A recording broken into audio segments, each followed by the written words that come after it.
ಓಂ ಶ್ರೀ ಗುರು ಬಸವಲಿಂಗಾಯ ನಮಃ.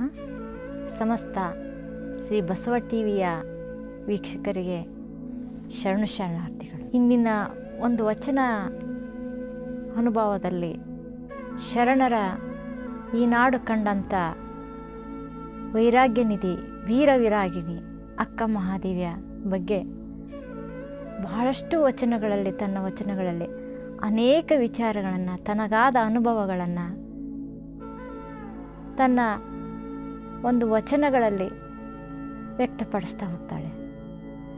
ಅಲ್ಲಿ ಅನೇಕ ವಿಚಾರಗಳನ್ನು ಹೇಳಿಕೊಂಡ್ರೂ ಸಹ ಕೆಲವೊಂದು ವಿಚಾರಗಳು ಜನಮಾನಸಕ್ಕೆ ಏನು ನೊಂದ ಮನಸ್ಸುಗಳಿಗೆ ಹೇಳುವಂಥ ವಚನಗಳು ಸಹ ಅಕ್ಕ ಮಹಾದೇವಿ ರಚನೆ ಮಾಡಿದ್ದಾಳೆ. ಆ ವಿಧದಲ್ಲಿ 2 ವಚನಗಳು ಅದ್ಭುತವಾದಂಥ ವಚನಗಳು. ಯಾಕಂದರೆ ಅಕ್ಕ ಮಹಾದೇವಿಯ ಒಂದು ದಿಟ್ಟತನ, ಆ ಒಂದು ಧೈರ್ಯ, ಆತ್ಮಸ್ಥೈರ್ಯ ಇವತ್ತೇನಾದರೂ ಕಲಿಬೇಕಾಗಿತ್ತಂತಂದರೆ ಅಕ್ಕ ಮಹಾದೇವಿಯ ವಚನಗಳನ್ನು ಓದಿ ನಾವು ತಿಳ್ಕೊಬೇಕಾಗತ್ತೆ. ಅಕ್ಕ ಮಹಾದೇವಿ ಕೇವಲ ಒಂದು ಹೆಣ್ಣಾಗಿರಲಿಲ್ಲ. ಹೊರಗಡೆ ಅವಳು ಹೆಣ್ಣಾಗಿದ್ದರೂ ಸಹಿತ ಅವಳು ಮಾನಸಿಕವಾಗಿ, ಆಂತರಿಕವಾಗಿ ಗಂಡು ಸ್ವರೂಪವಾಗಿದ್ದಳು. ಹಾಗಾಗಿ ಶರಣ ಬಂಧುಗಳೇ, ಅಕ್ಕ ಮಹಾದೇವಿಯ ಬಗ್ಗೆ ಒಂದು 2 ವಚನಗಳ ಒಂದು ವ್ಯಾಖ್ಯಾನವನ್ನು ಇವತ್ತು ನಾನು ನಿಮಗೆ ಪ್ರಸ್ತುತಪಡಿಸ್ತಾ ಇದ್ದೇನೆ. ಎಲ್ಲ ಕಡೆಯೂ ಆ ಒಂದು ವಚನ ಪ್ರಸ್ತುತವಾಗಿದೆ, ಎಲ್ಲರೂ ಹೇಳ್ತಾರೆ. ಆದರೆ ಅದರ ಬಗ್ಗೆ ವ್ಯಾಖ್ಯಾನವನ್ನು ಅಷ್ಟೊಂದು ಸರಿಯಾಗಿ ಪ್ರಸ್ತುತವಾಗಿಲ್ಲ. ಹಾಗಾಗಿ ಆ ಒಂದು ವ್ಯಾಖ್ಯಾನವನ್ನು ನನ್ನದೇ ಆದ ಒಂದು ಅನುಭವದಲ್ಲಿ ಇಲ್ಲಿ ನೀಡ್ತಾ ಇದ್ದೇನೆ. ಬೆಟ್ಟದ ಮೇಲೊಂದು ಮನೆಯ ಮಾಡಿ ಮೃಗಗಳಿಗೆ ಅಂಜಿದೊಡೆಯಂತಯ್ಯ, ಸಮುದ್ರದ ದಂಡೆಯಲ್ಲಿ ಮನೆಯ ಮಾಡಿ ನೊರೆತೊರೆಗಳಿಗೆ ಅಂಜಿದೊಡೆಂತಯ್ಯ, ಸಂತೆಯಲ್ಲಿ ಮನೆಯ ಮಾಡಿ ಶಬ್ದಕ್ಕೆ ನಾಚಿದೊಡೆಂತಯ್ಯ, ಚನ್ನಮಲ್ಲಿಕಾರ್ಜುನಯ್ಯ ಲೋಕದಲ್ಲಿ ಹುಟ್ಟಿದ ಬಳಿಕ ಸ್ತುತಿ ನಿಂದೆಗಳು ಬಂದರೆ ಮನದಲ್ಲಿ ಕೋಪವ ತಾಳದೆ ಸಮಾಧಾನಿಯಾಗಿ. ಇಂಥ ಒಳ್ಳೆಯ ಆರೋಗ್ಯಪೂರ್ಣವಾದಂಥ ವಚನಗಳನ್ನು ಇವತ್ತು ಅಕ್ಕ ಮಹಾದೇವಿ ನಮಗೆ ನೀಡಿದ್ದಾಳೆ. ಈ ವಚನವನ್ನು ನಮಗೆ ಎಷ್ಟೊಂದು ಆತ್ಮಸ್ಥೈರ್ಯ ತುಂಬುತ್ತೆ, ಎಷ್ಟೊಂದು ಸಮಚಿತ್ತವನ್ನು ಕರುಣಿಸುತ್ತೆ ಅಂತಂದರೆ ಅದನ್ನು ಅನುಭವಿಸಿ ನೋಡಿದಾಗ ಮಾತ್ರ ನಮಗೆ ತಿಳಿಯುತ್ತೆ. ಯಾಕಂದರೆ ಶರಣರ ಪ್ರತಿಯೊಂದು ವಚನಗಳು ಅನುಭವಾಂತರ. ಯಾಕಂದರೆ ಅವರು ಆ ವಚನಗಳೆಲ್ಲವೂ ಅಂತಃಕರಣದಿಂದ ಬಂದದ್ದು, ವ್ಯಾಕರಣದಿಂದ ಬಂದಿರೋದಲ್ಲ. ಹಾಗಾಗಿ ಅಕ್ಕ ಮಹಾದೇವಿ ಈ ಒಂದು ವಚನ ನಮ್ಮ ಸಮಾಜಕ್ಕೆ, ಈ ಜಗತ್ತಿಗೆ ಏನು ಸಂದೇಶ ಕೊಡ್ತಾ ಇದೆ ಅಂತಂದರೆ ಸಮಾಧಾನನ. ಎಷ್ಟೊಂದು ಸಮಾಧಾನ ಇದೆ ಅಂತಂದರೆ ಅಷ್ಟು ನಿರ್ಲಿಪ್ತವಾದ ಒಂದು ಸಮಾಧಾನಿಯಾಗಿರ್ಬೇಕಂತ ಕೊನೆಯ ಒಂದು ವಚನ ಸಾಲಿನಲ್ಲಿ ಹೇಳ್ತಾಳಲ್ಲ ಅಕ್ಕ, ಅದ್ಭುತವಾದದ್ದು. ಮೊದಲನೇ ಸಾಲು ಹೇಳ್ತಾಳೆ, ಬೆಟ್ಟದ ಮೇಲೊಂದು ಮನೆಯ ಮಾಡಿ ಮೃಗಗಳಿಗೆ ಅಂಜಿದೊಡೆಂತಯ್ಯ. ಅಂದರೆ ಬೆಟ್ಟದ ಮೇಲಂದ ತಕ್ಷಣ ಈ ಗುಡ್ಡ, ಬೆಟ್ಟ, ಕಾಡುಗಳಲ್ಲಿ ಮನೆಯ ಮಾಡಿದ ಮೇಲೆ ಅಲ್ಲಿ ಮೃಗಗಳು ಬರುವುದು ಸಹಜ, ಅಂಥವ್ರಿಗೆ ಅಂಜಬಾರ್ದು ಅನ್ನುವಂಥ ಒಂದು ಬಹಿರಂಗದ ಒಂದು ವ್ಯಾಖ್ಯಾನವನ್ನು ಕೊಡ್ತಾರೆ. ಆದರೆ ಶರಣರ ವಚನಗಳ ಪರಿಕಲ್ಪನೆಯೇ ಬೇರೆ ಇರುತ್ತೆ. ಅದೇನೆಂದರೆ ಶರಣರ ದೃಷ್ಟಿಕೋನದಲ್ಲಿ ಹೇಳೋದಾದರೆ ಬೆಟ್ಟದ ಮೇಲೊಂದು ಮನೆಯ ಮಾಡಿ ಮೃಗಗಳಿಗೆ ಅಂಜಿದಳಂತಯ್ಯ. ಅಂದರೆ ಈ ಶರೀರಧಾರಿಯಾಗಿ ಈ ಭೂಮಿ ಮೇಲೆ ಜನ್ಮ ತಾಳಿ ಬಂದಿನಿ ಅಂದ ಮೇಲೆ ಈ ಶರೀರದಲ್ಲಿರ್ತಕ್ಕಂಥ ಪಂಚೇಂದ್ರಿಯಗಳೆಂಬ ಮೃಗಗಳು ಅವು ನಮ್ಮನ್ನು ಕಾಡ್ತಾಯಿವೆ. ಹಾಗಾಗಿ ಇಂಥ ಪಂಚೇಂದ್ರಿಯಗಳೆಂಬ ಮೃಗಗಳಿಗೆ ನಾವು ಅಂಜಬಾರ್ದು. ಅಂಜಿದೊಡೆಂತಯ್ಯ ಅಂದರೆ ಪಂಚೇಂದ್ರಿಯಗಳು ಸದಾ ವಿಷಯಕ್ಕೆ, ವಿಷಯ ವಾಸನೆಗೆ ಎಳಿಸ್ತಾ ಇರ್ತವೆ. ಆ ಇಂದ್ರಿಯಗಳ ಹಸಿವು ಹೇಗಿದೆ ಅಂತಂದ್ರೆ ಒಂದು ತಪ್ಪಿದರೆ ಒಂದಕ್ಕೊಂದು ಸಂಬಂಧ ಇಲ್ಲ, ಎಷ್ಟು ತೃಪ್ತಿಪಡಿಸೋಕ್ಕೂ ಆಗಲ್ಲ ಆ ಇಂದ್ರಿಯಗಳನ್ನು. ಕಣ್ಣಿಗೆ ನೋಡುವ ಆಸೆ, ಕಿವಿಗಳಿಗೆ ಕೇಳುವ ಆಸೆ, ನಾಲಿಗೆಗೆ ರುಚಿಯಾದ ಆಹಾರವನ್ನು ತಿನ್ನುವ ಆಸೆ, ಅದರಂತೆ ಚರ್ಮಕ್ಕೂ ಕೂಡ ಮುಟ್ಟುವ ಆಸೆ, ಹಾಗೆ ಮೂಗಿಯೂ ಕೂಡ ಎಲ್ಲಿ ಸುಗಂಧ ವಾಸನೆ ಇರುತ್ತೋ ಅದನ್ನು ನೋಡಬೇಕು ಅಂತ ಆಸೆ ಸಹಜ. ಇವು ಸಹಜವಾದ ಕ್ರಿಯೆ. ಆದರೆ ಅದು ಅಸಹಜವಾದಾಗ ಅವು ನಮ್ಮನ್ನು ಮೃಗಗಳಂತೆ ಕಾಡಲಾರಂಭಿಸ್ತವೆ. ಹಾಗಾಗಿ ಇಂಥ ಮೃಗಗಳಿಗೆ ನಾವು ಅಂಜಿದರೆ ಹೇಗೆ ಅಂಥೇಳಿ ಅಕ್ಕ ಮಹಾದೇವಿ ಪ್ರಶ್ನೆ ಮಾಡ್ತಾಳೆ. ಅಕ್ಕ ಮಹಾದೇವಿ ಈ ಪಂಚೇಂದ್ರಿಯಗಳಿಗೆ ಮೃಗಗಳಂತ ಕರೆದಿದ್ದಾಳೆ. ಅದೇ ರೀತಿ ಸಮುದ್ರದ ದಂಡೆಯಲ್ಲಿ ಮನೆಯ ಮಾಡಿ ನೊರೆತೊರೆಗಳಿಗೆ ಅಂಜಿದೊಡೆಂತಯ್ಯ. ಸಮುದ್ರ ಅಂತಂತಂದರೆ ಈ ಒಂದು ಪ್ರಾಪಂಚಿಕವಾದ ಜನ ಸಮುದಾಯದಲ್ಲಿ ನಾವು ಬದುಕ್ತಾ ಇದ್ದೀವಿ. ಜನ ಸಮುದಾಯದಲ್ಲಿ ಬದುಕ್ತಿರ್ಬೇಕಾದ್ರೆ ಅಲ್ಲಿ ಕಷ್ಟ ಕಾರ್ಪಣ್ಯ ಮನುಷ್ಯನಿಗೆ ಬರೋದು ಸಹಜ. ದೊಡ್ಡ ದೊಡ್ಡ ಸಮಸ್ಯೆಗಳನ್ನು, ದೊಡ್ಡ ದೊಡ್ಡ ಸವಾಲುಗಳನ್ನು ನಾವು ಎದುರಿಸ್ತಾ ಹೋಗ್ತೀವಿ. ಆ ಒಂದು ಎದುರಿಸಿಕೆಯನ್ನು ನಾವು ಧೈರ್ಯವನ್ನು ನಾವು ಹೊಂದಬೇಕಾಗಿದೆ. ಅಂಥ ಅಲೆಗಳು ಬಂದಾಗ ಆ ಅಲೆಗಳನ್ನು ಹೇಗೆ ಬಡಿದೋಡಿಸ್ಬೇಕು, ಹೇಗೆ ನಾವು ಮುನ್ನುಗ್ಗಿ ನಾವು ಮುಂದೆ ಸಾಗಬೇಕು, ಅಂದರೆ ಈ ಭವಸಾಗರವನ್ನು ಹೇಗೆ ದಾಟಬೇಕು, ನಮ್ಮ ಗುರಿಯನ್ನು ಹೇಗೆ ತಲುಪಬೇಕು ಅನ್ನುವಂಥ ಮಾತು ಅಕ್ಕ ಮಾಧವಿ ಇಲ್ಲಿ ಹೇಳ್ತದೆ. ಅಂದರೆ ಸಮುದ್ರದ ದಂಡೆಯಲ್ಲಿ ಮನೆಯ ಮಾಡಿ ತೊರೆಗಳಿಗೆ ಅಂಜಿದೊಡಂತೆಯ. ನೊರೆತೊರೆ ಅಂತಂದರೆ ಅಲೆಗಳು, ದೊಡ್ಡ ದೊಡ್ಡ ಅಲೆಗಳು ನಮಗೆ ಬರ್ತವೆ. ಅವು ಅಲೆಗಳು ಬೇರೆ ಯಾವಲ್ಲ. ನಾವು ಭವಸಾಗರನು ಭವಮುಕ್ತರಾಗೋಸ್ಕರ ನಾವು ಸಾಧನೆ ಕೈಗೊಂಡಾಗ ಅನೇಕ ನಮಗೆ ಸತ್ವ ಪರೀಕ್ಷೆಗಳು, ಅಗ್ನಿ ಪರೀಕ್ಷೆಗಳು ಬರ್ತಾನೆ ಇರ್ತವೆ. ಅವನ್ನೆಲ್ಲವನ್ನು ಒಂದು ಎದುರಿಸುವ ಒಂದು ಶಕ್ತಿಯನ್ನು ನಾವು ಪಡ್ಕೋಬೇಕಾಗ್ತೈತಿ. ಅದು ಸಾಧನ ಶಕ್ತಿ ಆಗಿರ್ಬೋದು. ಯಾವುದೇ ಒಂದು ನಾವು ಗುರಿ ತಲುಪಬೇಕಾದ್ರೆ ದಾರಿಯಲ್ಲಿರ್ತಕ್ಕಂಥ ಮುಳ್ಳುಗಳು ಸಮೇತ ಅದನ್ನು ಎತ್ತಿ ಬಿಸಾಕಿ ಮುನ್ನುಗ್ಗಿ ಹೋಗಬೇಕು ಅನ್ನೋದು ಅಕ್ಕ ಮಹಾದೇವಿಯ ವಚನದ 2ನೇ ಸಾಲಿನ ಅರ್ಥವಾಗಿದೆ. ಅದರಂತೆ ಸಂತೆಯೊಳಗೊಂದು ಮನೆಯ ಮಾಡಿ ಶಬ್ದಕ್ಕೆ ನಾಚಿದಳಂತೆಯ. ನಾವು ಈ ಜನ ಸಮಾಜದಲ್ಲಿ ಬದುಕಿರ್ತಿರ್ತೀವಿ. ಸಮಾಜವನ್ನು ಮೆಚ್ಚಿಸಿ ಬದುಕೋಕ್ಕೆ ಯಾವ ವ್ಯಕ್ತಿಯಿಂದಲೂ ಸಾಧ್ಯ ಇಲ್ಲ. ಆದರೆ ಅಕ್ಕ ಮಹಾದೇವಿ ಮಾತ್ರ ಯಾವುದಕ್ಕೊಂದಿಲ್ಲ, ಸಂತೆಯೊಳಗೊಂದು ಮನೆಯ ಮಾಡಿ ಶಬ್ದಕ್ಕೆ ನಾಚಿದಳೆಂತಯ್ಯ. ಅಂದರೆ ಅವರ ಶಬ್ದಗಳಿಗೆ, ಅವರ ಹೀನ ನುಡಿಗಳಿಗೆ ಅಂತ ಒಂದು ಯಾವುದೇ ಒಂದು ವಿಚಾರಗಳಿಗೆ ನಾವು ಕಿವಿ ಕೊಡಬಾರ್ದು. ಅಂಥವನ್ನೆಲ್ಲ ನಾವು ಎದುರಿಸ್ಬೇಕು. ಅಲ್ಲಿನೂ ಅಂಜಬಾರ್ದು. ನಾವು ಜನ ಸಮುದಾಯದಲ್ಲೇ ಇದ್ದುಕೊಂಡು ಬದುಕಿ ತೋರಿಸ್ಬೇಕು. ಸಾಧನೆ ಮಾಡಬೇಕಂದ್ರೆ ಎಲ್ಲೋ ಕಾಡು ಬೆಟ್ಟ ಗುಡ್ಡಿಗೆ ಹೋಗಿ ನಾವು ಧ್ಯಾನ ತಪಸ್ಸು ಮಾಡಬೇಕಾಗಿಲ್ಲ. ಅಂದರೆ ಸಂಸಾರದಲ್ಲೇ ಇದ್ದು ಸದ್ಗತಿಯನ್ನು ಪಡೆಯುವಂಥ ಒಂದು ಧೈರ್ಯವನ್ನು ನಾವು ತಂದುಕೋಬೇಕು. ಅದಕ್ಕೂ ಅಂಜಬಾರ್ದು. ನಮ್ಮಲ್ಲೇ ನಾವು ಜಾಗೃತರಾಗಿರಬೇಕು ಅನ್ನೋ ಒಂದು ಅಕ್ಕ ಮಾತೆಯ ಸಂದೇಶ. ಕೊನೆಯಲ್ಲಿ ಮತ್ತೊಂದು ಹೇಳ್ತಾಳೆ, ಕೊನೆ ಸಲ ಅದ್ಭುತವಾದಂಥ, ಈ ಲೋಕದಲ್ಲಿ ಹುಟ್ಟಿದ ಬಳಿಕ ಸ್ತುತಿ ನಿಂದೆಗಳು ಬಂದರೆ ಮನದಲ್ಲಿ ಕೋಪವ ತಾಳದೆ ಸಮಾಧಾನಿಯಾಗಿರಬೇಕು.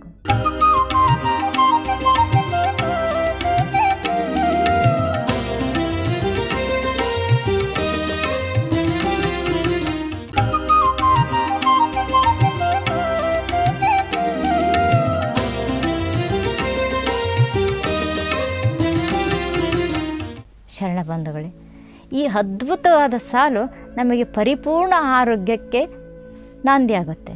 ಯಾಕಂದರೆ ಸಮಾಧಾನ ಚಿತ್ತವೇ ಆರೋಗ್ಯಕ್ಕೆ ಪರಿಪೂರ್ಣವಾದದ್ದು. ಮನಸ್ಸೇ ಕಾರಣ ಅಂತೆ ಅಕ್ಕ ಮಾದೇವಿನ ಹೇಳ್ತಾರೆ. ಲೋಕದ ಚೇಷ್ಟೆಗೆ ರವಿ ಬೀಜವಾದಂತೆ ಎನ್ನ ಕರ್ಣಗಳ ಚೇಷ್ಟೆಗೆ ಮನವೇ ಬೀಜ. ಎನಗುಳ್ಳದೊಂದು ಮನ, ಆ ಮನ ನಿಮ್ಮಲ್ಲಿ ನಿಂದ ಬಳಿಕ ನನಗೆ ಭವವಿಲ್ಲ ಭಯವಿಲ್ಲ ಕಾಣ ಚೆನ್ನ ಮಲ್ಲಿಕಾರ್ಜುನನ. ಅಂದ್ಕಡೆ ಎಲ್ಲದಕ್ಕೂ ಮನಸ್ಸು ಕಾರಣ ಇದೆ. ಹಾಗೆ ಮನದಲ್ಲಿ ಕೋಪವ ತಾಳದೆ, ನಮ್ಮ ಮನಸ್ಸಿನಲ್ಲಿ ಯಾವ ಕೋಪವನ್ನು ಯಾವ ಮುನಿಸನ್ನು ತಾಳ್ಕೊಳ್ಳದೆ ಸಮಾಧಾನದಿಂದ ಸಮಚಿತ್ತದಿಂದ ನಾವು ಇದ್ದುಬಿಟ್ರೆ ಯಾವ ಬಾಧೆಗಳು ಸ್ತುತಿ ನಿಂದೆಗಳು ಯಾವನ್ನೂ ನಮ್ಮನ್ನು ತಾಗೋಲ್ಲ. ಹಾಗಾಗಿ ಅವುಗಳನ್ನು ಅಷ್ಟು ನಾವು ಸ್ವೀಕಾರ ಮಾಡಿ, ಈಗ ಅವ್ರು ಹೀಗಂದರು ಇವ್ರು ಹೀಗಂದರು, ನಾವು ಹೊಗಳಿದ್ರೂ ಮೇಲಕ್ಕೆ ಇರೋದು ಬೇಡ, ತೆಗಳಿದ್ರೂ ಕುಗ್ಗೋದು ಬೇಡ.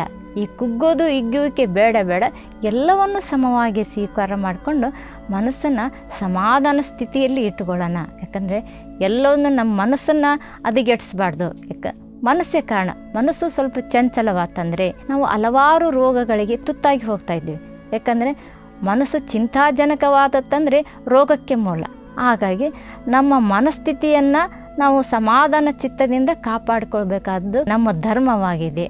ಮನಸ್ಥಿತಿ ಯಾವಾಗಲೂ ಸಮಾಧಾನ ಶಾಂತಿ ರೀತಿಯಿಂದ ವರ್ತಿಸಿ ಪ್ರಸನ್ನ ಚಿತ್ತರಾಗಿರಿ ಅನ್ನುವಂಥ ಮಾತನ್ನು ಅಕ್ಕ ಮಹಾದೇವಿ ಈ ವಚನದಲ್ಲಿ ಬಹಳ ಮಾರ್ಮಿಕವಾಗಿ ಹೇಳಿದ್ದಾಳೆ ಶರಣ ಬಂಧುಗಳು. ಹಾಗಾಗಿ ಈ ಒಂದು ವಚನವನ್ನು ನಮ್ಮ ಬದುಕಿನಲ್ಲಿ ಅಳವಡಿಸುವಂಥ ಅಗತ್ಯತೆ ನಮ್ಮಲ್ಲಿದೆ. ಯಾಕಂದರೆ ಹಲವಾರು ಚಿಂತೆಗಳಲ್ಲಿ ಇವತ್ತು ತೊಡಗಿದ್ದಾರೆ. ಚಿಂತೆ ಏನಂತೆ ಜೀವಂತ ದೇಹವನ್ನೇ ಸುಡುತ್ತೆ. ಹಾಗಾಗಿ ಚಿಂತೆ ಮಾಡದೆ ಶಾಂತ ಚಿತ್ತದಿಂದ ಈ ಬದುಕನ್ನು ಗೆಲ್ಲುವ ಒಂದು ಭರವಸೆಯನ್ನು ನಾವು ಕಾಣಬೇಕು ವಿನಃ ಸೋಲನ್ನು ಒಪ್ಪಬಾರ್ದು, ಇದ್ದು ಜಯಿಸಬೇಕು ಅನ್ನುವಂಥ ಮಾತು ಅಕ್ಕ ಮಹಾದೇವಿ ತನ್ನ ವಚನದಲ್ಲಿ ತುಂಬ ಸೊಗಸಾಗಿ ಇಲ್ಲಿ ಹೇಳ್ಕೊಂಡಿದ್ದಾಳೆ. ಅದೇ ರೀತಿ ತಂದೆವಾದ ಒಂದು ವಚನದಲ್ಲಿ ಬಹಳಷ್ಟು ಚೆನ್ನಾಗಿ ಹೇಳ್ತಾ ಇದ್ದಾಳೆ. ಎದರೆದರು ಎಲ್ಲ ಮನವೇ ಬೆದರದಿರು ಎಲೆತನವೇ, ನಿಜವನ್ನರಿತು ನಿಶ್ಚಿಂತಳಾಗಿರು. ಫಲವಾದ ಮರನ ಕಲ್ಲಲ್ಲಿ ಇಡುವುದೊಂದು ಕೋಟಿ, ಎಲವದ ಮರಕ್ಕೆ ಇಡುವರೊಬ್ಬರನ್ನು ಕಾಣೆ. ಭಕ್ತಿ ಉಳ್ಳವರಿಗೆ ಬೈವರೊಂದು ಕೋಟಿ, ಭಕ್ತಿ ಉಳ್ಳದವರಿಗೆ ಬೈವರೊಬ್ಬರನ್ನು ಕಾಣೆ. ಎನಗೆ ನಿಮ್ಮ ಶರಣರ ನುಡಿಯೇ ಸೋಪಾನ ಚನ್ನಮಲ್ಲಿಕಾರ್ಜುನ. ಅಂದರೆ ತನ್ನಗೆ ತಾನೇ ಧೈರ್ಯ ಹೇಳ್ಕೊಂತಾಳೆ ಅಕ್ಕ ಮಹಾದೇವಿಗೆ ಯಾರು ಧೈರ್ಯ ಹೇಳ್ಬೇಕು? ಇದು ಯಾವಾಗ ಹೇಳ್ಕೊತ ಅಂತಂದರೆ, ಯಾವಾಗ ಉಡುತಡಿಯಿಂದ ಕಲ್ಯಾಣಕ್ಕೆ ಪ್ರವೇಶ ಮಾಡ್ತಾ ಇದ್ದಾಳೋ ಅನೇಕ ಕಷ್ಟ ಕಾರ್ಪಣ್ಯಗಳನ್ನು ಎದುರಿಸ್ತಾ ಹೋಗ್ತಾಳೆ. ಹಳ್ಳ ಗುಡ್ಡ ಕಾಡು ಮೇಡುಗಳನ್ನು ಎಳ್ತಾ ಒಂಟಿಯಾಗಿ ಹೋಗ್ತಾ ಇದ್ದಾಳೆ ಆ ತಾಯಿ. ಆ ಅಕ್ಕ ಮಹಾದೇವಿಗೆ ಎದುರಾದ ಸವಾಲುಗಳು ಅಂತಿಂಥವಲ್ಲ. ಯಾಕಂದರೆ ಈಗ ಎಷ್ಟೊಂದು ಎದುರಿಸ್ತಾ ಇದ್ವಿ, ಅಂದಿನ ಒಂದು ಕಾಲದಲ್ಲಿ ಅಕ್ಕ ಮಹಾದೇವಿಯ ಒಂದು ದಿಟ್ಟತನವನ್ನು ನಾವು ಮೆಚ್ಚಲೇಬೇಕು. ಆ ಒಂದು ದಿಟ್ಟತನ ಇದ್ದದ್ದು ನಮ್ಮ 12ನೇ ಶತಮಾನದ ಶರಣರಿಗೆ ಮಾತ್ರ ಇತ್ತು. ಫಲವಾದ ಮರನ ಕಲ್ಲಲ್ಲಿ ಇಡುವುದೊಂದು ಕೋಟಿ ಅಂದರೆ ಎಲ್ಲಿ ಸಿಹಿಯಾದ ಫಲ ಬರುತ್ತೋ ಅಲ್ಲಿ ಎಲ್ಲರೂ ಜನಗಳು ಕಲ್ಲು ಹೊಡೆಯೋದು ಸಹಜ. ಯಾಕಂದರೆ ಯಾವುದೇ ಕಹಿ ಹಣ್ಣಿಗೆ ಯಾರೂ ಕಲ್ಲು ಹೊಡೆಯಂಗಿಲ್ಲ. ಅದೇ ರೀತಿ ಎಲ್ಲಿ ಸಿಹಿಯಾದ ಅಂದರೆ ತುಂಬು ಯೌವನದ ಅಕ್ಕ ಮಹಾದೇವಿ ಯೌವನದಲ್ಲಿ ಹೋಗ್ತಿರ್ಬೇಕಾದ್ರೆ ಕಾಮುಕರ ಕಣ್ಣು ಬೀಳದೇ ಇರೋಲ್ಲ. ಹಾಗಾಗಿ ಅಂಥ ಕಾಮುಕರ ಬೆನ್ನು ಅಂದರೆ ಫಲವಾದ ಮರನ ಕಲ್ಲಲ್ಲಿ ಇಡುವುದೊಂದು ಕೋಟಿ ಅಂದರೆ ಫಲವಾದ ಏನು ಒಳ್ಳೆತನ ಇಟ್ಕೊಂಡು ಕೂಡ ನಮ್ಗೆ ಕೆಟ್ಟ ಶಬ್ದಗಳನ್ನು ಬರ್ತಿರ್ತವೆ. ಅಂಥ ಕಲ್ಲುಗಳು ಇರ್ಬೋದು, ಅಂಥ ಕಾಮುಕರ ಕಣ್ಣು ನಮ್ಮ ಶರೀರ ಮೇಲೆ ಬೀಳ್ಬೋದು. ಅಂಥದಕ್ಕೆ ಇದರ ಅವಶ್ಯಕತೆ ಇಲ್ಲ, ಎದುರಬಾರ್ದು ಅನ್ನುವಂಥ ಮಾತನ್ನು ಕೂಡ ತನ್ನ ಮನಸ್ಸಿಗೆ ತಾನೇ ಹೇಳ್ಕೊತಾಳೆ. ವಿಷದ ಮರಕ್ಕೆ ಎಲವದ ಮರಕ್ಕೆ ಇಡುವರೊಬ್ಬರನ್ನು ಕಾಣೆ. ವಿಷದ ಕಾಯಿಗೆ ಯಾರೂ ಇಡಲ್ಲ. ನಾವು ಒಳ್ಳೆ ಭಕ್ತಿ ಮಾರ್ಗದಲ್ಲಿ ಸತ್ಯ ಮಾರ್ಗದಲ್ಲಿ ಹೋಗುವಂಥ ವ್ಯಕ್ತಿಗೆ ಹಲವಾರು ನಮ್ಗೆ ಆಡ್ಕೊಳ್ತಾರೆ, ಹಲವಾರು ಜನ ಟೀಕೆ ಮಾಡ್ತಾರೆ. ಇದಕ್ಕೆ ಯಾವುದಕ್ಕೂ ಬೆಚ್ಚೋದು ಬೇಡ ಅಂಥೇಳಿ ಫಲವಾದ ಮರನಲ್ಲಿ ಇಡುವುದೊಂದು ಕೋಟಿ, ಎಲವದ ಮರಕ್ಕೆ ಇಡುವರೊಬ್ಬರನ್ನು ಕಾಣೆ. ಭಕ್ತಿ ಉಳ್ಳವರಿಗೆ ಬೈವರೊಂದು ಕೋಟಿ, ಭಕ್ತಿ ಉಳ್ಳದವರಿಗೆ ಬೈವರೊಬ್ಬರನ್ನು ಕಾಣೆ. ನೋಡಿ, ನಾವು ಏನಾದರೂ ಭಕ್ತಿ ಒಳ್ಳೆ ಕೆಲಸ ಮಾಡ್ತೀವಿ ಅಂದರೆ ಟೀಕೆ ಟಿಪ್ಪಣಿಗಳು ಸಮಾಜದಲ್ಲಿ ಬರೋದು ಸಹಜ. ಯಾಕಂದರೆ ನಾವು ಏನು ಮಾಡಿದ್ರೂ ಜನ ಅಂತಾರೆ. ಜನ ಮೆಚ್ಚಿಸಿ ನಡೆಯುವಂಥದ್ದು ಬಹಳ ಕಷ್ಟ. ಇಲ್ಲಿ ಜನ ಮೆಚ್ಚೋದಕ್ಕಿಂತ ಮನ ಮೆಚ್ಚಿ ನಡಿಬೇಕು ಅನ್ನೋದು ಶರಣರ ವಾಣಿ. ಮನ ಮೆಚ್ಚಿ ನಡೆಯೋದೇ ಮನ ಮೆಚ್ಚಿ ದೇವ್ರು ಮೆಚ್ಚು ಅಂತ ಶರಣರು ಹೇಳ್ತಾರೆ. ಹಾಗಾಗಿ ನಮ್ಮ ಮನ ಮೆಚ್ಚಿ ನಡೆಯಬೇಕೇ ವಿನಃ ಜನ ಮೆಚ್ಚಿಸುವಂಥ ಕೆಲಸ ನಾವು ಯಾವತ್ತೂ ಮಾಡಬಾರ್ದು. ಹಾಗಾಗಿ ನಾವು ಸತ್ಯ ಮಾರ್ಗದಲ್ಲಿ ಭಕ್ತಿ ಮಾರ್ಗದಲ್ಲಿ ನಡೆಯುವಾಗ ಹಲವಾರು ಜನರ ನಿಂದೆಗಳು ಬರ್ತವೆ, ಟೀಕೆ ಟಿಪ್ಪಣಿಗಳು ಬರ್ತವೆ. ಅಂಥವಕ್ಕೆ ಕಿವಿಗೊಡದೆ ನಾವು ಮುನ್ನುಗ್ಗಬೇಕು. ಭಕ್ತಿಯೇ ಸತ್ಯ ಮಾರ್ಗದಲ್ಲಿ ಹೋಗೋರಿಗೆ ಸಾಕಷ್ಟು ಸತ್ವ ಪರೀಕ್ಷೆಗಳು ಅಗ್ನಿ ಪರೀಕ್ಷೆಗಳು ಕೂಡ ಬರ್ತಾ ಇರ್ತವೆ. ಅಂಥವನ್ನು ನಾವು ಯಾವುದನ್ನು ಲೆಕ್ಕಿಸದೆ ಮುನ್ನುಗ್ಗಬೇಕು ಅನ್ನುವಂಥ ಒಂದು ಗುರಿಯನ್ನು ಮುಟ್ಟಬೇಕನ್ನೋದು ಕೂಡ ಈ ವಚನದ ಕೂಡ ಅಷ್ಟೇ ಹೇಳಿದಾಳೆ. ಭಕ್ತಿ ಉಳ್ಳವರಿಗೊಂದು ಬೈವರೊಂದು ಕೋಟಿ, ಭಕ್ತಿ ಉಳ್ಳದವರಿಗೆ ಬೈವರೊಬ್ಬರನ್ನು ಕಾಣೆ. ನನಗೆ ಶರಣರ ನುಡಿಯೇ ಸೋಪಾನ ಚನ್ನಮಲ್ಲಿಕಾರ್ಜುನದ. ಅಂದರೆ ಈ ಒಂದು ಸಾಧನೆಗೆ ಈ ಮೆಟ್ಟಿಲನ್ನು ಹತ್ತಿರಬೇಕಾದ್ರೆ ನಿಮ್ಮ ಶರಣರ ನುಡಿಯೇ ನನಗೆ ಸೋಪಾನ. ಶರಣರು ಅಂದಿನ ಕಾಲಘಟ್ಟದಲ್ಲಿ ಏನು ಮಾಡಿದ್ರಂದರೆ ಶರಣರ ವಚನಗಳು ಊರೂರಿಗೆ ಪ್ರಸಾರ ಮಾಡ್ಕೊಂತ ಜಂಗಮ ಕಾಯಕವನ್ನು ಅಂದು 12ನೇ ಶತಮಾನದಲ್ಲಿ ಮಾಡಿದರು.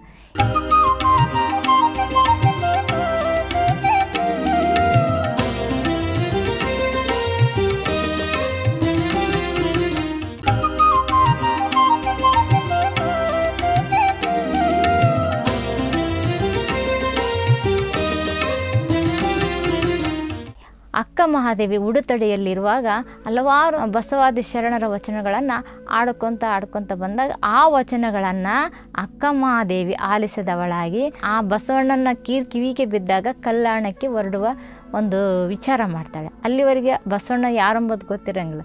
ಯಾವಾಗ ಕಾಯಕ ಜಂಗಮ ಅನ್ನೋದು ಒಂದು ಕಾಯಕ, ಬಸವ ತತ್ವಗಳನ್ನು ಪ್ರಚಾರ ಮಾಡುವಂಥ ಕಾಯಕ ಉಳ್ಳಂಥ ಜಂಗಮರು ಉಡುತಡಿಗೆ ಆಡ್ತಾ ವಚನಗಳನ್ನು ಪ್ರಚಾರ ಮಾಡ್ತಾ ಬಂದಾಗ ಅಲ್ಲಿ ಅಕ್ಕ ಮಹಾದೇವಿ ಕೇಳಿಕೊಂಡು ಆ ವಚನಗಳನ್ನು ತಾನೂ ಹಾಡಿ ಆ ಹಾಡಿನ ಮುಖಾಂತರ ತಾನೂ ಒಂದು ಆತ್ಮಸ್ಥೈರ್ಯ ತಂದ್ಕೊಂಡು ತಾನು ಕೂಡ ವಚನ ರಚನೆ ಮಾಡುವಂಥಳಾಗಿ ದಿಟ್ಟತನವನ್ನು ಅಂದು ಅಕ್ಕ ಮಹಾದೇವಿ ಅಂತಾಳೆ. ಆ ಒಂದು ದೆಸೆಯಿಂದ ಬಸವಣ್ಣನನ್ನು ಅನುಭವ ಮಟ್ಟಕ್ಕೆ ಹೋಗಬೇಕು ಅಂತೇಳಿ ಅಂದೇ ನಿರ್ಧಾರ ಮಾಡಿ ಉಡುತಡಿಯನ್ನು ತೊರೆದು ಕಲ್ಯಾಣಕ್ಕೆ ಆಗಮಿಸ್ತಾಳೆ. ಹಾಗಾಗಿ ನಮ್ಮ ಶರಣರ ನುಡಿಯೇ ಸೋಪಾನ ಚೆನ್ನಮಲ್ಲಿಕಾರ್ಜುನ. ಇವತ್ತು ನಾನು ಈ ಮಟ್ಟಕ್ಕೆ ಧೈರ್ಯವಾಗಿ ಉಡುತಡಿಯಿಂದ ಕಲ್ಯಾಣಕ್ಕೆ ನಾನು ಹೊರಟಿದ್ದೇನೆ ಅಂತಂತಂದರೆ ಅದಕ್ಕೆ ಶರಣರ ವಚನಗಳು ನನಗೆ ಗಟ್ಟಿತನವನ್ನು ಮಾಡಿದೆ. ನನ್ನ ಮನಸ್ಸನ್ನು, ನನ್ನ ಒಂದು ಶರೀರವನ್ನಾಗಿರ್ಬೋದು ಅದು ನಾನು ಗಟ್ಟಿಗೊಳಿಸಿದ ಕಾರಣದಿಂದಾಗಿ ಇವತ್ತು ಕಾಡು ಮೇಡುಗಳಲ್ಲಿ ಅಲಿದು ಅನೇಕ ಸವಾಲುಗಳನ್ನು ಎದುರಿಸಿ ಅನೇಕ ಸಮಸ್ಯೆಗಳನ್ನು ಬದಿಗೊತ್ತಿ ನಾನು ಮುಂದೆ ಸಾಗಿ ನನ್ನ ಒಂದು ಗುರಿಯನ್ನು ತಲುಪುವಂಥ ಪ್ರಯತ್ನ ನಾನು ಮಾಡಿದ್ದೇನೆ. ಇದಕ್ಕೆ ಮೂಲ ಕಾರಣ ನಿಮ್ಮ ಶರಣರು ಚೆನ್ನಮಲ್ಲಿಕಾರ್ಜುನ ಅಂತೇಳಿ ತನ್ನ ಅಂತರಂಗದಲ್ಲಿರ್ತಕ್ಕಂಥ ಆ ಚೆನ್ನಮಲ್ಲಿಕಾರ್ಜುನನಿಗೆ ನಿವೇದನೆ ಮಾಡ್ಕೊತಾಳೆ. ತನ್ನ ಅಂತರಾತ್ಮಕ್ಕೆ ತಾನು ಹೇಳ್ಕೊಡದೆ ಅಂತರಾತ್ಮವೇ ಚೆನ್ನಮಲ್ಲಿಕಾರ್ಜುನ, ಆ ನಿರಾಕಾರ ಚೆನ್ನಮಲ್ಲಿಕಾರ್ಜುನಿಗೆ ಹೇಳ್ಕೊತ ಆ ಒಂದು ಕಲ್ಯಾಣದತ್ತ ಅನುಭವ ಮಂಟಪವನ್ನು ಪ್ರವೇಶ ಮಾಡ್ತಾಳೆ. ಅಲ್ಲಿ ಹೋಗಿ ಎಲ್ಲ ಶರಣರ ದರ್ಶನ ಮಾಡಿಕೊಂಡು ನಂತರ ಕದಳಿ ಬನಕ್ಕೆ ಬಂದು ಅಲ್ಲಿ ಐಕ್ಯಳಾಗ್ತಾಳೆ. ಹೀಗೆ ಹೇಳಿರ್ತಕ್ಕಂಥ ಈ 2 ವಚನಗಳು ನಮ್ಮ ಬದುಕಿಗೆ ಅತ್ಯಮೂಲ್ಯವಾದಂಥ ವಚನಗಳು. ಈ ವಚನಗಳು ನಮಗೆ ಸಾಧನೆಗೆ ಪೂರಕವಾಗಿರುವಂಥ ವಚನಗಳು. ನಾವು ಇಂದಿನ ಕಾಲಘಟ್ಟದಲ್ಲಿ ಇವತ್ತು ಮಹಿಳೆ ಉದ್ಯೋಗಸ್ಥದಿಂದ ಹೊರಗಡೆ ಹೋಗ್ಬೇಕಾಗತ್ತೆ. ಹೊರಗಡೆ ಹೋದಾಗ ಸಾಕಷ್ಟು ಸವಾಲುಗಳನ್ನು ಆಕೆ ಎದುರಿಸ್ಬೇಕಾಗತ್ತೆ. ಕೌಟುಂಬಿಕವಾಗಿ, ಸಾಮಾಜಿಕವಾಗಿ ಇವತ್ತು ಉದ್ಯೋಗಸ್ಥೇ ಆಗಿ ಇವತ್ತು ಮಹಿಳೆ ಹೊರಗಡೆ ಎಲ್ಲ ವಿಧದ ಎಲ್ಲ ರಂಗದಲ್ಲೂ ಅವಳು ತನ್ನನ್ನು ತಾನು ಗುರುತಿಸ್ಕೊಂಡಿದ್ದಾಳೆ. ಅಲ್ಲಿ ಕೂಡ ಗುರುತಿಸ್ಬೇಕಾದರೆ ಹಲವಾರು ಬೆದರಿಕೆ ಬರುತ್ತೆ, ಹಲವಾರು ಸವಾಲುಗಳನ್ನು ಎದುರಿಸ್ಬೇಕಾಗತ್ತೆ. ಅಂಥ ಒಂದು ಬಿಕ್ಕಟ್ಟಿನ ಪರಿಸ್ಥಿತಿಯಲ್ಲಿ ಈ 2 ಅಕ್ಕಮಹಾದೇವಿಯ ವಚನಗಳು ನಮಗೆ ಹೆಚ್ಚಿನ ಒಂದು ಧೈರ್ಯ, ಆತ್ಮಸ್ಥೈರ್ಯ ತುಂಬುತ್ತೆ. ಏನು ಬೆಟ್ಟದ ಮೇಲೊಂದು ಮನೆಯ ಮಾಡಿ, ಇದು ಒಂದು ವಚನ. ನಂತರ 2ನೇದಾಗಿ ಎದರಿದರು ಎಲೆ ಮನವಿ, ಬೆದರಿದರು ಎಲೆ ತನವಿ. ಇವೆರಡು ಅತ್ಯದ್ಭುತವಾದ ಅಕ್ಕಮಹಾದೇವಿಯ ವಚನ. ಈ ವಚನಗಳನ್ನು ಸದಾ ನಮ್ಮ ಮೆಲುಕು ಆಗ್ತಾಯಿದ್ದರೆ ನಾವು ಏನೇ ಬಂದರೂ ಜೀವನದಲ್ಲಿ ನಾವು ಕೂಡ ಎದುರಿಸಬಲ್ಲಿವಿ, ನಾವು ಕೂಡ ಈ ಬದುಕನ್ನು ಗೆಲ್ಲಬಲ್ಲಿವಿ ಅನ್ನುವಂಥ ಒಂದು ನಮ್ಮಲ್ಲಿ ಕೂಡ ಆ ಗಟ್ಟಿತನ ಬರುತ್ತೆ ಅನ್ನೋ ಒಂದು ಅನುಭವದ ಮುಖಾಂತರ ಇವತ್ತು ನಿಮ್ಮೊಂದಿಗೆ ನನ್ನ ವಚನ ಚಿಂತನೆಯನ್ನು ಹಂಚಿಕೊಂಡಿದ್ದೇನೆ. ಶರಣ ಬಂಧುಗಳೇ, ಶರಣರ ವಚನಗಳಲ್ಲಿ ನಮ್ಮ ಎಲ್ಲ ಸಮಸ್ಯೆಗಳಿಗೂ ಪರಿಹಾರ ಇದೆ. ಇಂಥ ಸಮಸ್ಯೆಗಳಿಗೂ ಪರಿಹಾರ ಇಲ್ಲ ಅಂತ ಹೇಳಲಿಕ್ಕೆ ಆಗಿಲ್ಲ. ಅಂಥ ವಚನಗಳು ನಮಗೆ ಒಳ್ಳೆ ದಿವ್ಯ ಔಷಧಿಯಾಗಿ ಪರಿಣಾಮಕಾರಿಯಾದಂಥ ಒಂದು ವಚನ ಚಿಕಿತ್ಸೆ ನಮಗಾಗುತ್ತೆ. ಈ ಚಿಕಿತ್ಸೆ ನಿತ್ಯವೂ ನಮಗಾಗಬೇಕು. ಇದು ಆಗೋದ್ರಿಂದ ನಮ್ಮಲ್ಲಿ ಹೇಗೆ ನಾವು ಮೊಬೈಲ್ನ ಚಾರ್ಜ್ ಮುಗಿದ ತಕ್ಷಣ ಮತ್ತೆ ಪುನಃ ಚಾರ್ಜಿಗೆ ಇಟ್ಟು ಅದನ್ನು ಚಾರ್ಜ್ ಮಾಡ್ಕೊಳ್ತೀವಿ ನೋಡು, ಹಾಗೆ ನಮ್ಮಂಥ ನೊಂದ ಮನಸ್ಸುಗಳಿಗೆ ಆಗಾಗ್ಗೆ ನಮಗೆ ಮನಸ್ಸು ನೋಯಿಸುವಂಥ ಕೆಲ ಮನಸ್ಥಿತಿ ಅಲ್ಪತೃಪ್ತರು ಇರ್ತಾರೆ. ಅಂಥ ಅಲ್ಪತೃಪ್ತರೊಂದಿಗೆ ನಮ್ಮ ಮನಸ್ಸು ನೋವಾದಾಗ ನಾವು ಹೇಗೆ ನಾವು ಗಟ್ಟಿತನವನ್ನು ಮತ್ತೆ ಅದನ್ನು ಶಕ್ತಿಯನ್ನು ಯಾವ ರೀತಿ ಪಡಿಬೇಕು ಅಂತಂದರೆ ನಾವು ವಚನಗಳಿಗೇ ಮೊರೆ ಹೋಗ್ಬೇಕಾಗತ್ತೆ. ಹಾಗಾಗಿ ಈ ಅಕ್ಕಮಹಾದೇವಿಯ ಈ 2 ವಚನಗಳನ್ನು ನೀವು ಜೀವನದಲ್ಲಿ ನಿಮ್ಮ ಸಾಧನೆಗೆ ಅಳವಡಿಸ್ಕೊಂಡ್ರೆ ಸಾಕು. ನೀವು ಎಲ್ಲಿ ಹೋದ್ರೂ ಜಯಿಸಿ ಬರ್ತೀರಿ, ಎಲ್ಲವನ್ನು ಗೆದ್ದು ಬರ್ತೀರಿ ಅನ್ನುವಂಥ ಒಂದು ಆತ್ಮವಿಶ್ವಾಸದಿಂದ ಇವತ್ತು ನಿಮ್ಮ ಮುಂದೆ ಹೇಳ್ತಾ ಇದ್ದೇನೆ ಶರಣ ಬಂಧುಗಳಿಗೆ. ಹಾಗಾಗಿ ಆದಷ್ಟು ಎಲ್ಲ ಶರಣರ ವಚನಗಳನ್ನು ಅಧ್ಯಯನ ಮಾಡಿ ಅದನ್ನು ಮನನ ಮಾಡಿಕೊಳ್ಳಿ. ಅದನ್ನು ನಿಮ್ಮ ಬದುಕಿನಲ್ಲಿ ಜೀವನದಲ್ಲಿ ಆದಷ್ಟು ಅಳವಡಿಸಿಕೊಂಡ ಮುಖಾಂತರ ಈ ಬದುಕನ್ನು ಗೆಲ್ಲರಿ. ಅಷ್ಟು ಯಾವುದೇ ಸೋಲನ್ನು ಸುಲಭವಾಗಿ ಸ್ವೀಕಾರ ಮಾಡಬೇಡ್ರಿ. ಅಂತಂದರೆ ಗೆಲ್ಲುತ್ತೆ ನನ್ನ ಮುಂದೆ ಒಂದು ಆತ್ಮವಿಶ್ವಾಸ, ಒಂದು ಭರವಸೆ ನಿಮ್ಮದಾಗಲಿ ಅಂಥೇಳಿ ಇಲ್ಲಿವರೆಗೆ ನಾನು ಈ 2 ವಚನಗಳನ್ನು ನಿಮಗೆ ಸಾಕಷ್ಟು ವಿಷಯಗಳನ್ನು ವಿಚಾರವಾಗಿ ಹೇಳಿದ್ದೇನೆ, ಅದು ಹೇಗೆ ಅಂತ ಹೇಳಿ. ಹಾಗಾಗಿ ಇಡೀ ಶರಣರ ಅನೇಕ ವಚನಗಳಿವೆ. ಆ ಎಲ್ಲ ವಚನಗಳು ನಿರಂತರ ಅಧ್ಯಯನ ಮಾಡ್ತಾ ಅದನ್ನು ಮನನ ಮಾಡಿಕೊಂಡು ಅದನ್ನು ನಿಮ್ಮ ಬದುಕಿನಲ್ಲಿ ಅಳವಡಿಸಿಕೊಂಡಾದರೆ ಇಡೀ ಸುಂದರವಾದ ಬದುಕು ನಿಮ್ಮದಾಗುತ್ತೆ ಶರಣ ಬಂಧುಗಳೇ. ಹಾಗಾಗಿ ಎಲ್ಲರೂ ಈ ಒಂದು ಶರಣರ ಬೆಳಕು ಎಲ್ಲ ಮನದಲ್ಲಿ ಪಸರಿಸಲಿ ಅಂತ ಹೇಳಿದೆ. ಮತ್ತೊಮ್ಮೆ ಇಲ್ಲಿವರೆಗೂ ತಾವೆಲ್ಲ ಶಾಂತ ಚಿತ್ತದಿಂದ ಕುಂತುಕೊಂಡು ಈ 2 ವಚನಗಳನ್ನು ಇಲ್ಲಿವರೆಗೂ ಆಲಿಸಿದಂಥ ಶ್ರೀ ಬಸವ ಟಿವಿಯ ಸಮಸ್ತ ವೀಕ್ಷಕರಿಗೆ ಮತ್ತೊಮ್ಮೆ ಶರಣಾರ್ಥಿಗಳು. ಧನ್ಯವಾದಗಳು.